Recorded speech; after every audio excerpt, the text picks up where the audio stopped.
Cześć kochani, witam Was gorąco na moim kanale i zapraszam dzisiaj na jajka w sosie chrzanowym z ziemniakami, czyli na smaczny pomysł na tani obiad dla całej rodziny. Zapraszam do oglądania filmu. Składniki.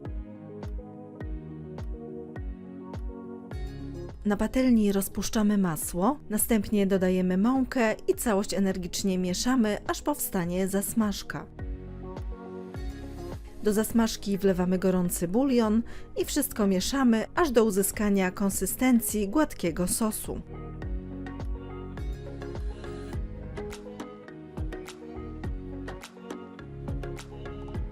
Następnie dodajemy tarty chrzan i całość mieszamy.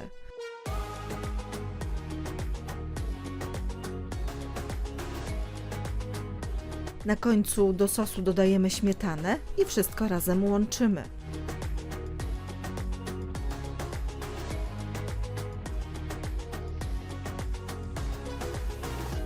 Sos doprawiamy do smaku solą oraz czarnym pieprzem, zagotowujemy, po czym zdejmujemy z ognia. Tak przygotowany sos podajemy z ziemniakami, ugotowanymi na twardo jajkami i posiekanym koperkiem. Po więcej pysznych przepisów zapraszam na mój kanał Smakowite Dania oraz na stronę smakowitedania.com.